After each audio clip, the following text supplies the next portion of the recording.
Don't forget the two things.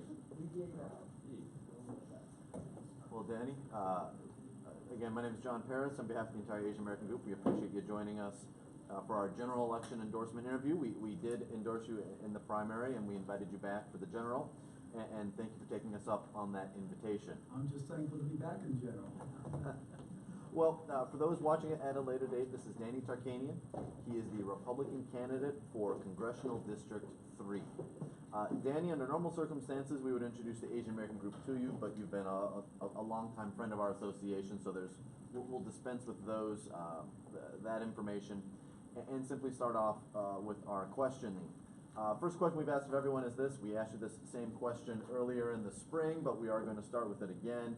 Why have you decided to run for this particular race at this particular time? Well, there's two reasons. One is certainly what's happening with our country, what happened the last legislative session in Carson City, what's been happening in Washington. I believe that our legislators are leaving the middle class behind. They keep passing more and more laws that make it tougher for our economy to grow, to prosper. They keep taxing and putting more burdens on small businesses and the middle class. Now you see a much higher percentage of people that are on some type of federal subsidies, much of which was caused by the Great Recession, but a much higher increase in those numbers. And you see the people that have the most money, the wealthiest people, making great returns and gains on their investments because of the type of laws that have been passed. And who's shouldering those burdens? The middle class is. I think the middle class and small business people need someone who's a fighter, who's going to go back and be their voice in Washington, D.C. I will be that voice. And then from a personal standpoint, as I mentioned in the last interview, in the primary, the timing was right for me. If it wasn't right for me, I would not have ran. I had a very ill father for 2 years, and I was taking care of him. And unfortunately, he passed away a year ago in February. I had a well-documented now bankruptcy case dealing with a land investment that I had to go through bankruptcy with, and that was finalized in March. I have a really great commercial piece of property that I worked very hard to develop and make it successful, and we finally got permanent financing for that in April. Now this is all in 2015. So with all those things put behind me, when I got a call from Congressman Heck and asked me if I was interested in replacing him as Congressman in Congressional District 3, I said, hey, I think the timing was right for me personally. I believe I'm the type of individual that can go out and help our country with some of the things I just mentioned, and to have Congressman Heck's support behind me, I thought it was a great timing for me. Thank you. Well, one thing that was very prevalent in the election cycle so far has been how different it's been from many others. Both Donald Trump and Bernie Sanders seem to really key in on many individuals who felt they were unrepresented or underrepresented, and that provided almost the bulwark for much of their supports. How do you plan on harnessing those individuals who perceive themselves as being disenfranchised from the political process as a whole, and try and keep them active in politics and participating in voting for individuals like yourself and the other individuals who are running for election this year? Well, that's why I'm running, because of the need for someone to be their voice in Washington, D.C. I believe the disenfranchised, the people that are very upset, the ones that have been resonating with for Trump and Sanders are the middle class, small business people, people that feel that the system is, I hate to use the word rigged, but it's unfair against them. And you see that they're shouldering the more and more burden of the cost of our society and having less and less opportunities. Look, we have a system right now that our tax system incredibly favors the powerful, wealthy, and influential, and they give tax breaks and incentives to those individuals and those major companies, such as the inversions that are currently taking place, that these companies like General Electric, Google, and others are hiding. I shouldn't say hiding, they're putting in safety deposit boxes, small islands across the country that have very low tax returns, trillions of dollars, they said, 1.5 trillion if I read it correct in the last article that I had. At the same time, we have the largest tax burden for small business corporations here in the country. It just isn't fair. Then you have new policies that are being implemented, like Obamacare, that are saying, now all of you middle class people that are earning living, where you can barely support your families, we're gonna now tell you, one, you have to buy like health insurance whether you like it or not, but more important than that, we're gonna tell you have to buy the kind that we tell you to buy with only the options that we have that are available to you now. So now their insurance premiums have gone up 300, 400%. My insurance with 4 children and my wife went from $440 per month with a $1,000 deductible with the type of doctors we wanted to a $1,480 a month, $5,000 deductible, and we can't get some of the doctors and one of the medicines that was crucial for my wife. We had to switch insurances this past year. Again, these are burdens being placed upon the middle class to again shoulder the benefits to the real wealthy, and then at the same time we're providing. We're not providing. We have more and more people that are on federal subsidies. And again, I'm not saying anything about the people that are on those. We've had a very tough economic growth the past 10 years, and we've had a very slow recovery. So people are really struggling at this time. But what do we see? We see a gap now from the middle class to the wealthy, and it's getting worse and worse. They don't have a voice. They're frustrated. They're angry. They see jobs going overseas. They see everybody else benefiting but them. I mean, it's a whole part of my campaign. It's my focus of my campaign. And I'm going to open it up to panel, because if not, I'll just keep talking to you for another 25 minutes. But I know Dennis had some questions about ISIS that he was asking the other candidates, and I think we'd like to hear your opinion as well. So, you focused on safety, of course, education as well, but with the recent things that have happened in Minnesota that ISIS is claiming that they were part of or taking ownership of, what are your ideas to help keep Nevada safe from those type of attacks? I think Nevada is part of the rest of the country that we're susceptible, as Minnesota is, as San Bernardino was, and Orlando was. Maybe even more susceptible because of the tourism that we have out here in the cluster of people in one area that you can use significant damages. My mother who's on the city council gets briefed regularly by Homeland Security, and she has real concerns about what's happening here and whether our citizens are going to be safe here. So your question is, how do you solve that thing? Well, first and foremost, you can't figure out how to get out of a problem until you figure out how you got into the problem. And I think we got into this problem because we went into the Middle East and started nation building. We started going into countries that were not a threat to us, hadn't done anything to us or threatened to do something to us in the future, and we took out their leaders. That goes for both Republicans and Democrats. And when you sit here and have a presidential candidate touting her foreign policy, the experience when we just removed a leader from Libya that hadn't done anything to the United States in 20-some years, and replaced him now with the chaos that's there. And you see what's happening with ISIS in Syria and so forth. You go down the line to Iraq. We need to get back to the foreign policy where the United States interest is what matters most, and we take care of our interests first and foremost and then we don't butt into other countries' businesses unless it affects us. So that's the first part. I would be very cautious about going in.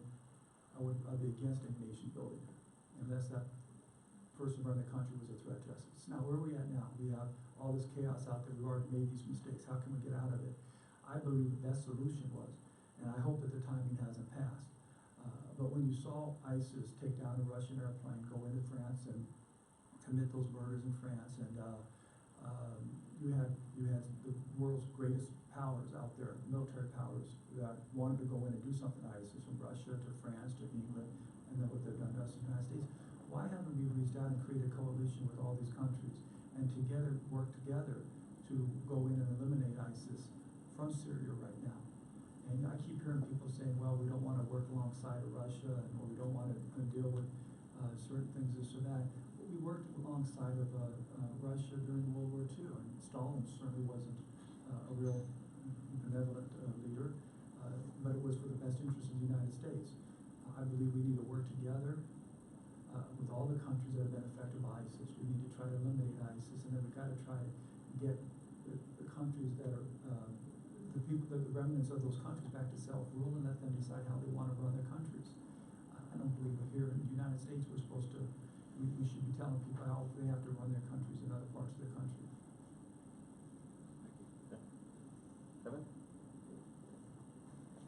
Assuming that you will be representing people of Nevada, or in the Congress, what's your stand on the immigration reform? Well, that's a great question, and I thought my talk was only gonna be for 15 minutes, so I guess we're gonna expand this to an hour now. Hour and a half, yes. Hour and a half, okay. Look, it's a long, complicated answer, but well, it's a long answer, in a lot of parts to it, I don't even think it's that complicated. I'm gonna try to take you through what my framework is on where it at. First and foremost, we have to be a nation of a rule of laws. If we're not a nation of rule of laws, we're no nation at all. Okay, so we have to have laws that we enforce and laws that work. Okay, right now our immigration laws don't work. That's clear and simple. You have people that want to come to the country, they want to work and be good citizens, good residents of this country, and provide a good service for this country, and we don't allow those people to come in the legal way to do so. Then that puts businesses in a tough situation because they don't have people to hire legally to do their jobs and so forth. So our laws have created a lot of this problem. So we need to change the immigration laws and make it easier for people that want to come in the right way, the legal way to do so. And if they want to come back out and come like you were talking about with our other people from the southern border, I think that's fine, but do it the right way, the legal way, and change the laws for it. Okay, that's the first. Second thing is we need to protect the people, secure our borders. We need to know who's coming in our country and who's not coming in our country. Look at my family came to the United States from the Armenian genocide. I don't know if many of you know that, but the first genocide in the 19th century, one of the worst ever, wiped out 75% of the Armenians in that area at the time, came to America and provided the opportunities that we have. My family have had these wonderful opportunities. We need to continue to have that window of people that want to come here and do those things and have these type of opportunities. But we got to do it the legal way. We can't say that we do it the illegal way. It's okay. So one, change the immigration laws. Two, we got to protect the security of our country with the borders. We need to have a better monitoring system of the people that are on visas to know who's overstayed their visas, who hasn't overstayed their visas. People that want to stay longer than the visa should have an opportunity, if they can show they have a place to work and provide a benefit to our country and pay for themselves. I think we should be able to provide them that opportunity. Okay, so then the next thing is enforcing the laws that we have out there. So again, having a country with real laws, enforcing those laws, and securing our borders. Enforcing laws deal with, you can't say that you're a city and we're not going to enforce your immigration laws. You can't have these sanctuary cities that just say, hey, we don't like what these laws are, and because we're not part of the federal government, we're not going to enforce those laws. That's anarchy. You can't continue that. I'm extremely disappointed that any politician would have voted against eliminating funding and anything else that the federal government provides cities that do that. We have to find a better way where if somebody comes across the country, we can give them their constitutional rights to a notice and a hearing before they're deported. We can't just release them into our country without knowing where they're at and if they're going to come back. These are laws that have to be enforced and changed. So those things I think most people would agree with. There's a few people on the fringe that will say, no, those don't. We need to verify, make sure employers are hiring people that have done that here legally. Most of those are all common. Then you get to the tough question. What do you do with the people that are here in our country? And well, obviously the ones that I believe, and most people would believe too, have been bad citizens who commit a crime. You haven't been productive in society. We should remove them. The ones that are good citizens here, the ones that provided for the country, what do you do next? Well, I don't think you should round them up. I don't think it's feasible. I don't think it's the best approach. I think it would be a problem. There's going to have to be some way where they can get acclimated into society a legal way. And I would be open to discussions with what the best approach that would be. Didn't take 45 minutes. We appreciate your brevity. How's it doing? And Mike Viswani, our president, showed up Mike. just now. We apologize for that, but Mike, did you have any questions for Danny? Not yet. Not yet? Okay, well, we're not going to keep him up there No, much that's longer. fine, that's fine. I know Danny for a long, long time. Can I ask? Please. Okay, I don't know if you heard, but NBC just stated that RFID chips will probably be mandatory implanted in all American citizens I'm sorry, by 2017. what kind of chips? RFID? I'm not sure what they are, but you're saying they're going to implement them into people? Yes, it's going to be implanted into all Americans by 2017. And I don't know if you're aware what 2017, RFID this chips next can year? do. Correct. Oh, item. So, I know, I mean, 2017 is far-fetched, but that's the way they're trying to get through. So I'm really concerned because RFID can be totally, of course, they're saying for the issue, for the issue of security, the moment you pass an RFID over, you can know definitely who that person is. But other than just for identification purposes, it can be used for a lot of You're nefarious talking about a stuff. chip being implanted Correct. into your body Yes, without your permission. not without you, mandatory. Well, it's without your Mandatory permission. without your It's not gonna Right. pass the Yeah. constitutional Well, without muster. your permission is one thing, but mandatory is something Never else. happened. That would be problematic for the. Against the Supreme Court. Constitution. Yeah. It's Never going to happened. be very bad because it could be done, it could be used for a lot of Yeah, nefarious. I will tell you, I would be that's- against it, how's that? That's very Well, open topic. not only just against it, can you be more than just against it? I would fight against it, it's unconstitutional, I think it'd be thrown out as a Absolutely. first person I think- challenge in court. I think the problem would be solved with this question. For gun rights, For gun rights, absolutely. there we go. With that's the people. No. I certainly hope You're our not Supreme gonna Court be- if justices they would, come for your make the right RFID, decision then you too on can a just shoot it decision down. like that. Yeah, whether there's 9 of them or 8 of them or 2 of them, I don't think that chips will be implanted anytime soon into all of us. They are without our actually, consent. they already have done it on a few volunteers, quite a few. And so they're saying, oh, if it works well, then, but absolutely not. I want to be sure that you are totally against it. I am. Well, Danny, why don't we finish with this? Why are you the best candidate for CD3? Well, first of all, talking about myself personally, I think if anybody has looked through my background and seen what I've done and what I've,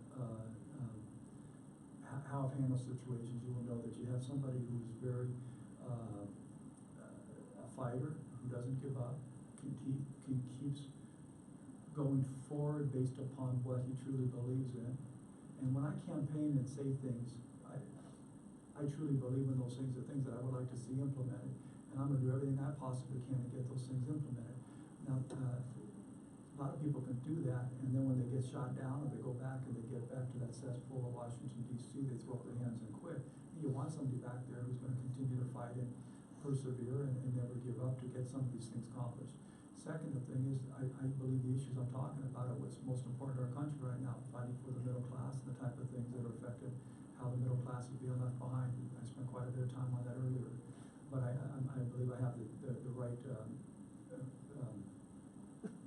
character, and I'm talking about the right issues. And I've been in this community a long time, and I would be hard-pressed for anybody who knows me to say that I don't have great love and respect for this community and what it's done for my family, and the desire to give back to and be a big positive asset for it. I have no idea where my opponent stands on anything. She hasn't taken a position on her website with any issues. I've never seen a candidate run for office not have an issue page on the website. So I can't, and she doesn't go to any place that I've been to discuss or debate. So that being said, I can't distinguish my positions from what her positions are. I just don't know what they are. But again, the biggest problem facing our country, in my opinion today, is what's happening to the middle class, the small businesses, the people that have been the fabric of what's made our country great and prosperous. We keep throwing more and more burdens and obstacles and things in their way to make it more difficult for them to move forward and prosper. And that's got to change. And if it doesn't change, you're going to see the type of politicians like Trump and Bernie Sanders out there attracting those frustrated voters, because that's what everybody is. Oh, please, Mike. You know what, I need a commitment from you that if you get elected, I know you will, that a lot of politicians, when they get elected, you don't see them till the next thing. But like we have Joe Economsole and Gina Titus. The third one, we have never seen him, Preston Hardy, we never seen him. So it could be that you would be coming to, not to all of our events, but major events, to give us the honor of it. I absolutely will. I've known you for a long time, so. Yeah, and when I've campaigned, I've tried to make as many events as I can. And quite honestly, the Asian community has more events than any other community, so I've been to more of your events, I think, than any place. And even in some years where I haven't, if I'm an elected official and I represent a district and a community of people, it's important for me to be out and support that district and that community. The largest, minority group in CD3 are Asians. They have to be the top priority when you start talking about represent people in your community. I will be at all the events I possibly can. I hope that, you will feel that I'm doing every bit as much as Joe Beck and Dina Titus have. And I know I see them everywhere too. Thank you. Well, we do have an event coming up next Saturday On the evening. RSVP for it, my wife. Beautiful. It's on my Well- calendar. I think, I would expect we've already paid for it too, but if we haven't, I'm sure that we will. We'll be there, my wife and I. And we look forward to seeing you. Again, on behalf of our entire board, thank you again for joining us today. You've demonstrated that you and your parents have been fighting for Nevadans in general for years, and we don't see any reason that that's going to change once you're elected. So, thank you again. That's when you step it up. All right, thank you. Thank you. We actually took a picture with him earlier, but do you want to get a picture with him?